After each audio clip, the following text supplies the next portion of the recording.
அஸ்ஸலாமு அலைக்கும் வரஹ்மத்துல்லாஹி வபரகாத்துஹு. முஸ்லிம்களின் ஒரு கூட்டம் ரோமர்களுடன் போர் செய்து கொண்டிருக்கும் போது அல்லாஹு தஜ்ஜாலை அனுப்புவான்.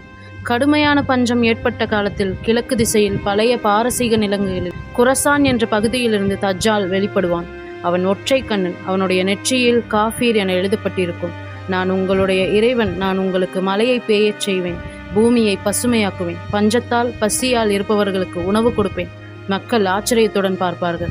இவன் சொன்னதும் மழை பெய்யும், பூமி பசுமையாகும். அவன் செய்தது அனைத்தும் அல்லாஹுவின் அனுமதியால் தான் நிகழும். தஜ்ஜால் உலகம் முழுவதும் சுற்றத் தொடங்குவான். மக்கள் அவனை பார்த்து பயப்படுவார்கள். சிலர் அவனை இறைவனாக ஏற்றுக்கொள்வார்கள். அவன் செய்து காட்டும் அதிசயங்களை உண்மை என நம்புவார்கள். அவன் சில இறந்த மனிதர்களை உயிர்ப்பித்து காண்பிப்பான். வலது கையில் சொர்க்கத்தையும் இடது கையில் நரகத்தையும் காண்பிப்பான். ஆனால் உண்மையில் அவன் காண்பிக்கும் சொர்க்கம் நரகமாகவும் நரகம் சொர்க்கமாகவும் தான் இருக்கும்.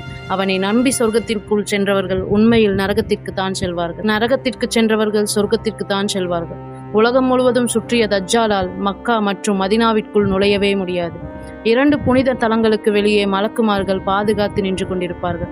அவன் மதினாவை நோக்கி வரும்போது மதினாவில் நில அதிர்வு, பூகம்பம் ஏற்படும். இதனால் மதினாவில் சில நயவஞ்சகர்கள் அந்த நகரத்திலிருந்து வெளியே தள்ளப்பட்டு தஜ்ஜாலுடன் இணைந்து கொள்வார்கள்.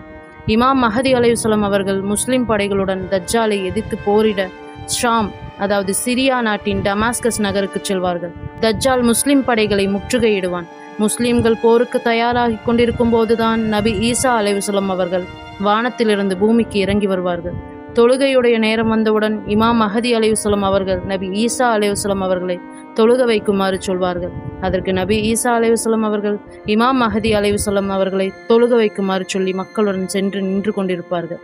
பிறகு இமாம் மஹதி அலைஹிஸ்ஸலாம் அவர்கள் அங்குள்ள மக்களுக்கு தொழுகை நடத்துவார்கள். பிறகு தஜ்ஜாலை நோக்கி நபி ஈசா அலைஹிஸ்ஸலாம் அவர்கள் புறப்படுவார்கள்.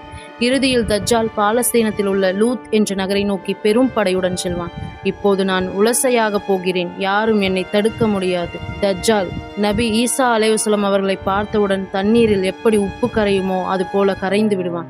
தஜ்ஜாலை துரத்தி பிடித்து அந்த ஊரின் வாசலில் வைத்து நபி ஈசா அலைஹிஸ்ஸலாம் அவர்கள் தஜ்ஜாலை வாளால் கொலை செய்வார்கள். தஜ்ஜால் கொல்லப்பட்டதும் பூமியில் ஒரு விதமான அமைதி நிலவும். பஞ்சம் அகன்று பூமி பசுமையாகும். அல்லாஹுவின் வாக்குறுதி உண்மையாகிவிட்டது என்பதை அப்போதுள்ள மக்கள் உணர்ந்து கொள்வார்கள். இன்ஷா அல்லாஹ்.